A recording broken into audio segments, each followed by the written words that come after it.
Alhamdulillahi rabbil alamin. Ar-rahmanir-rahim. Maliki yaumiddin. Iyyaka na'budu wa iyyaka nasta'in. Ihdinas siratal mustaqim. Siratal ladzina an'amta 'alaihim ghairil maghdubi 'alaihim waladdallin. Rabbighfir lana wa liwalidayna amin. Bismillahirrahmanirrahim. Bismillahirrahmanirrahim. Suratul Fatihah. Suratul Fatihah. Surat Fatihah itu kata Syekh Makiyatun, maksudnya kategori surat Makiyah. Artinya istilah Makiyah, istilah Madaniyah kemarin sudah disampaikan sepintas bahwa Makiyah itu berarti bahwa surat itu diturunkan di kota Makkah. Satu ayatin, ada 7 ayat bil basmalati, dengan bismillah. Ada orang mengucapkan bil basmalati, bil bismillati. Karena basmalah dengan bismillah. Kalau mau mensyariatkan ya dengan bismillah. Tapi kalau istilahkan dengan basmalah.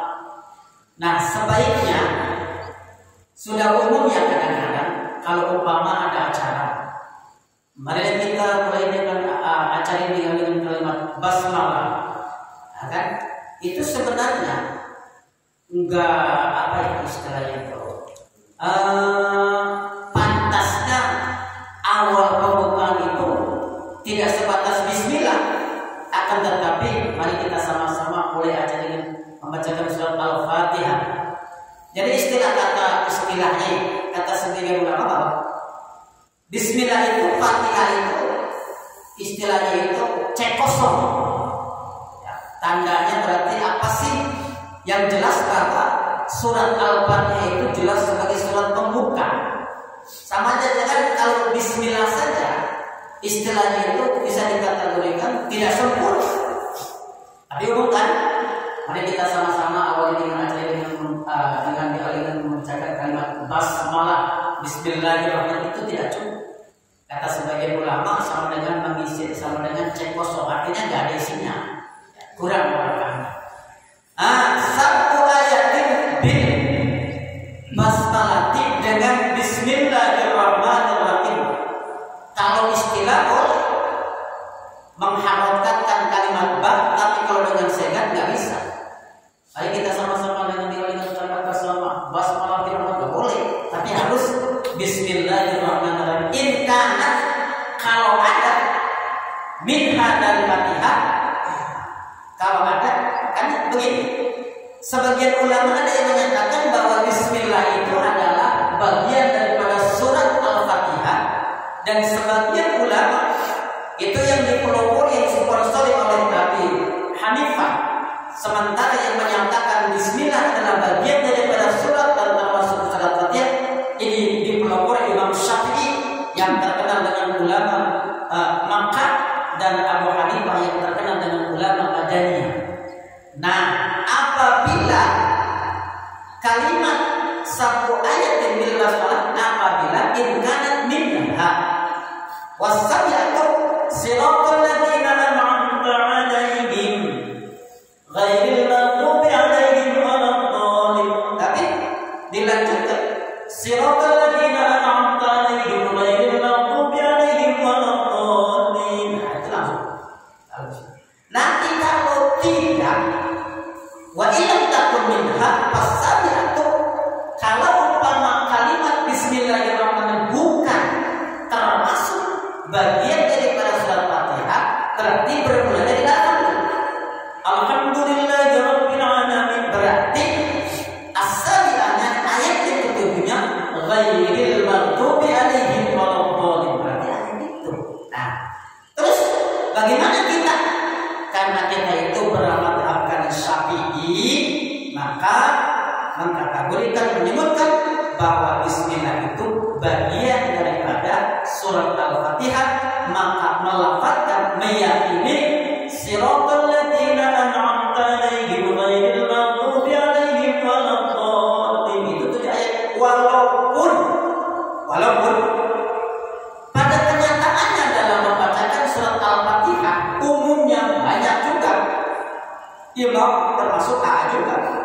berhenti pada kalimat siratal ladzina an'amta 'alaihim ghairil maghdubi 'alaihim. Banyak seperti itu. Nah, kata ulama-ulama fikih itu la yadurru, tidak menjadi madarat, tidak menjadi bahaya. Apa maknanya?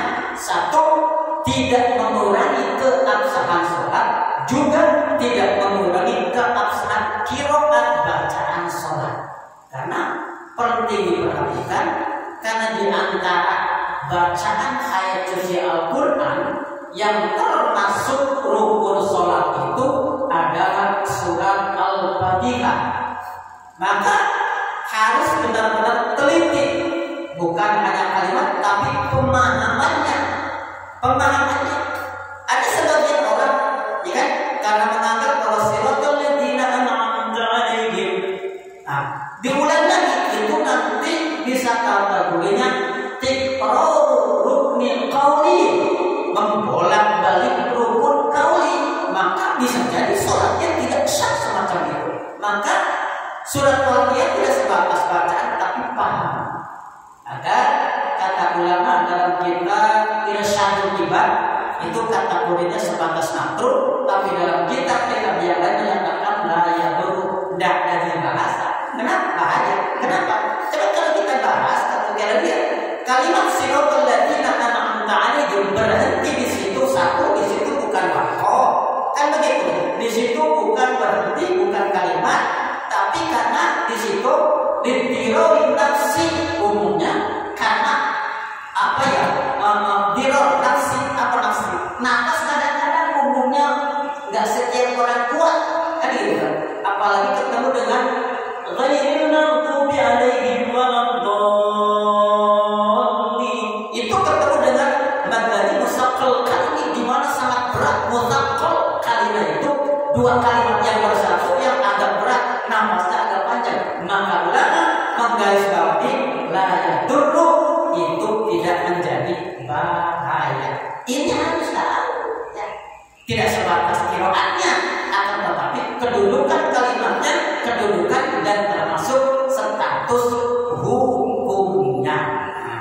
Jadi gimana? Dulu pernah menjadi bahasa dalam apa tuh namanya basul masail, apa tuh namanya tingkat kabupaten. Dulu sering ikut basul masail seperti itu. Semacam istilahnya itu ya pembaca yang sudah mayoritas bacaan Al-Fatihah seperti itu. Nah, wahwa suratul Fatihah makiyatun wa huwa qaul aktsar. Nah, pendapat mayoritas itu berarti lebih banyak ulama-ulama ahli tafsir, ulama ahli qiraat terutama. Mereka menyatakan bahwa surat Fatihah itu ialah surat Makiyah, al-aksar itu mayoritas, wakila madaniyatun. Sebagian pendapat kila itu sebagian saja menyatakan bahwa surat Fatihah itu adalah surat Madinah, artinya surat yang diturunkan di kota Madinah. Nah, ada lagi dua pendapat menyatakan wajah ba'dhum bainal qalidin.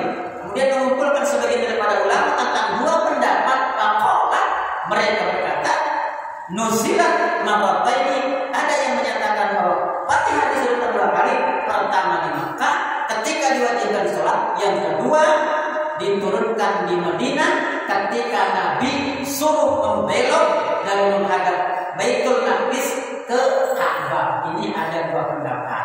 Nah, ini hanya sebatas wawasan, tapi juga perlu untuk diketahui. Walidhalika, maka dengan ini sumiat matani, disebut dengan apa tuh namanya, matani itu berulang-ulang dua kali, artinya pertama ke Baitul Maqdis, yang kedua ialah ketika Nabi suruh menghadap ke Baitullah. Nah, begitu. Wakilan di sebuah Makkah wa di sebuah Madinah.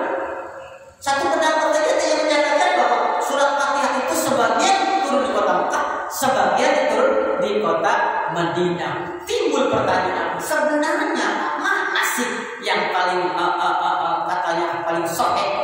Nah, wal awal huwa as-sahih. Tapi menurut ulama dan juga saya sadar bahwa pendapat yang pertama itu adalah pendapat yang sahih. Apa sahih? Berarti pendapat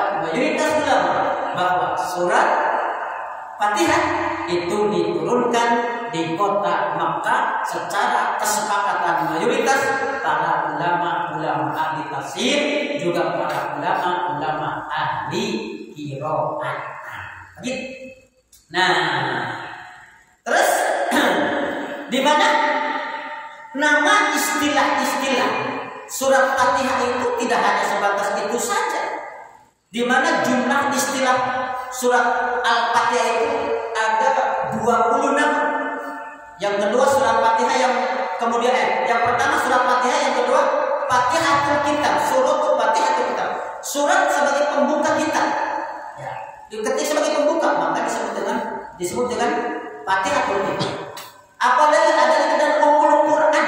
Kenapa disebut Ummul Quran? Induknya, biangnya, muaranya. Karena seluruh ayat-ayat suci Al-Quran yang jumlahnya 66 itu semuanya terangkum, ya kan, dalam surat Al-Fatihah. Maka dikatakan Ummul Quran li'annahu muqtatabun biha, maka nama asluhu wa asasuhu. Karena Quran itu kan diawali dengan surat Al-Fatihah sebagai pembuka, sebagai asas, sebagai fondasi. Maka biangnya itu di sana. Maka orang kalau sudah baca Fatihah, maka berarti dia sudah membaca seluruhnya. Makanya surat Al-Fatihah dijadikan sebagai apa tuh namanya, bacaan wajib surat. Kan dari tadi, kan dalam sholat itu selain Fatihah. Maka ketika sudah membaca Al-Quran, berarti hakikatnya sudah membaca keseluruhan isi daripada Al-Quran, karena di sana segalanya muaranya. Nah, begitu. Rabi'ah suratul Kanjun. Ada lagi yang disebut dengan surat apa itu dengan surat Al-Kanzu, gudang. Kenapa? Karena karena diambil dan diturunkan itu dari gudang aras. Artinya kalau ibarat istilah itu hal yang berlian, ibarat kalau Allah itu berlian, maka surat Al-Fatihah itu berlian yang teramat indah dibanding dengan yang lain. Itulah sangat luar biasa. Khamisul Al-Kafiyah, ini istilahnya, ada istilah surat Al-Kafiyah.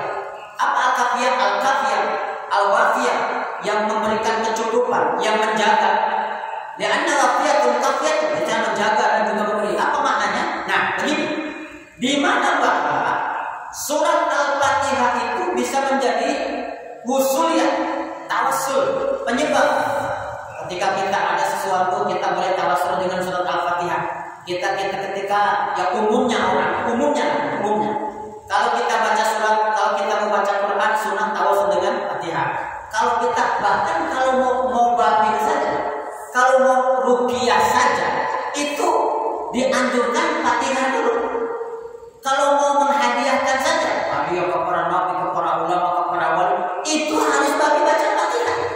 Enggak boleh dengan kalimat yang lain. Itulah kehebatan daripada surat Al-Fatihah. Nama-nama surat itu jumlahnya ada 20. Yang kemudian ada dengan nama suratul salat, surat as-salat. Kenapa? Karena Bismillah dengan Al-Fatihah sebagai apa tuh namanya, alat penyambung. Namanya sholat itu kan sholat ya, silus sholat dan artikan menyambung. Surat sebagai penyambung antara hamba dengan Allah. Coba tengok kalau kita baca surat Al-Fatihah. Bismillahirrahmanirrahim. Alhamdulillahirabbil alamin arrahmanir rahim maliki yaumiddin. Iyyaka na'budu wa iyyaka nasta'in.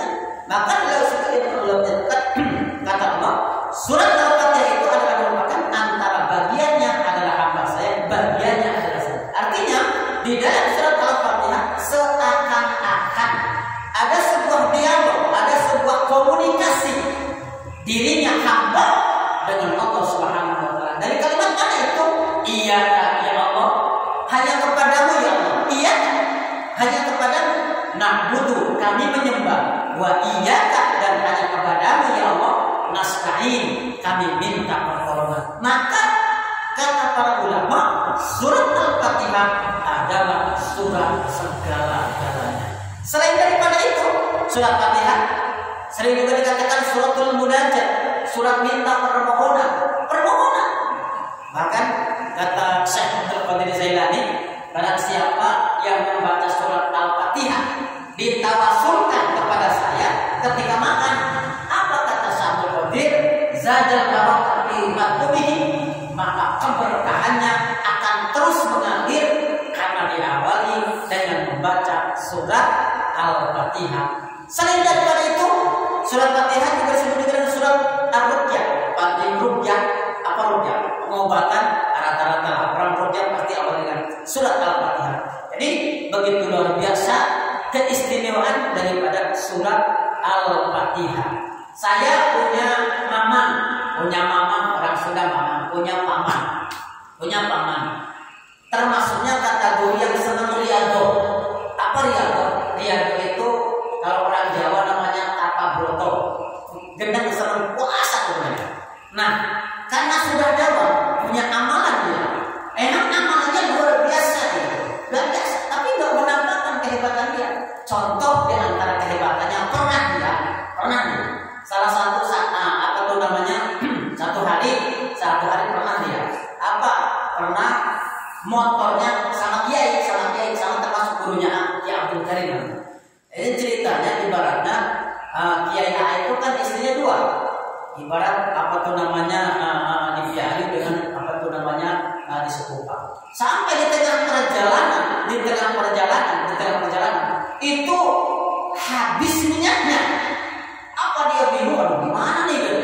Habis itu pamannya itu ngambil istilah itu pakai plastik kresek, ngambil air dari parit dimasukin ke dalam itu. Motor itu jalan. Nah, sering semacam itu mogul, betul, tirakannya betul, memang luar biasa, tirakannya betul, gitu kan. Sampai pernah katanya sama kamu tuh sebenarnya ilmu itu kamu benar apa sesat apa enggak? Itu istilahnya. Sampai pernah itu kamu pengen apa istilahnya? Sampai pernah di tesnya itu kan dia masuk ke kamar ngasih seranggai korma yang masih ada batangannya. Nah, pokoknya luar biasa. Nggak pernah dia tidur malam kuat gitu. Ya memang setelah diteliti pertama dari nasabnya dia itu bapaknya kuat. Bapaknya kuat juga tirakat. Itu bukan hanya dia, memang turunan tirakat dia. Karena dulu pernah katanya kan, waktu dicari Belanda, bapaknya dicari Belanda, dia masuk ke dalam sungai, orang Jawa seluruh masuk ke mana, tenggelam sampai 2 hari katanya, 2 hari keluar jago dia. Dia anaknya seperti itu, jago tirakat ya. Nah, ketika diteliti apa dijawabnya? Sebenarnya apa sih amalannya? Amalannya itu sebenarnya bacaan surat Fatihah, ya kan? Cuman kita itu bukan nggak bisa baca surat Fatihah, yang nggak kuat kita itu membelinya gitu, nggak kuat kita. Jadi paling tidak itu kalau baca itu seharinya itu 1000 kali itu baca. Masya Allah. Dia memang nggak putus amalnya Fatihah saja gitu. Dia mancing tuh, kalau mancing kan. Dia kalau mancing, senangnya mancing kan. Kalau mancing itu, kalau kamu pengen apa? Saya pengen ikan gabus, maksudnya. Tunggu hitungan menit itu dapatnya ikan gabus. Kalau pengen ikan lele, dapatnya ikan lele. Memang itu kan khawatir namanya. Ya memang dia memang anak kiai. Kalau daerah Jawa dibilangnya gus, sejenis jadab. Nah, mual kembali kepada masalah amalan, masalah surat. Itulah keistimewaan daripada bacaan surat Al-Fatihah. Nah, yang kita kan, yang membuat kita bisa mempunyai nilai keistimewaan bahwa surat Fatihah bisa begini, itu kan tergantung dari kebersihan hati kita. Hati kita itu bersih apa enggak kan gitu. Sama dengan Fatihah yang dibacakan oleh Syekh Abdul Qadir, Fatihah yang dibacakan oleh para aulia sama, kalimatnya sama, tapi yang membedakan adalah kebersihan jiwanya. Syekh Abdul Qadir Jailani kalau lewat parit, lewat sungai, baca Bismillahirrahmanirrahim, Alhamdulillahirabbil alamin. Dia langsung jalan itu mendadak, yang namanya jalan itu beku kayak es, dia berjalan. Kalimatnya bismillahnya sama, cuman jiwanya beda, batinnya beda. Nah, begitu di antara kehebatan kalimat Bismillah surat Al-Fatihah. Nah, disitulah maka selain daripada termasuk surat ruqyah, surat sifat, surat pengobat, segala-galanya. Maka dalam kitab Fazilatul Asrar, orang kalau menulis kalimat Bismillah surat Al-Fatihah dengan munqati. Apa munqati? Munqati itu satu huruf Bismillah dan sinnya sampai selesai. Apa? Allah akan menyembuhkan ketika ditulis dalam satu bejana, dalam satu piring, dan kemudian dileburkan, diminumkan dengan dibacakan surat Al-Fatihah sebanyak 170 kali, maka umina min daging akan disembuhkan dari segala macam penyakit. Ini ada kaitannya khusus. Karena Quran itu sangat luar biasa. Quran itu makna dohiriyahnya 1000, makna batiniahnya 1000. Itu dari 1000 itu 1000 dan 1000. Pokoknya enggak itu kehebatan daripada Bismillahirrahmanirrahim dan Al-Fatihah. Bahkan Imam Ali menyatakan, Imam Ali sahabat Ali menyatakan, kalau saya mengungkapkan kalau isi kandungan Bismillahirrahmanirrahim sampai waladhdallin, saya ungkapkan, saya garis, saya tulis, kata Imam Ali, maka 300 kontainer yang disiapkan kertas untuk menulis itu tidak akan pernah cukup. Saking luasnya makna Bismillahirrahmanirrahim dan makna daripada surat Al-Fatihah. Jamaah yang dirahmati Allah Subhanahu wa taala, mungkin hanya ini yang bisa saya sampaikan. Mudah-mudahan apa yang tadi disampaikan menjadi paling tidak menjadi ilmu, menjadi wawasan kita, dan mudah-mudahan akan menjadi tambah keyakinan kita betapa hebatnya nilai tinggi daripada kalamullah Al-Quran itu sendiri, sehingga akan melahirkan, akan memberikan sebuah kaidah keimanan kita akan benar-benar iman kepada kitab yang begitu sangat luar biasa. Itu baru kalimatnya penuh nilai faedahnya. Terima kasih, hanya ini yang bisa disampaikan. Terima kasih. Allahumma waffiq ila thoriq. Assalamualaikum warahmatullahi wabarakatuh.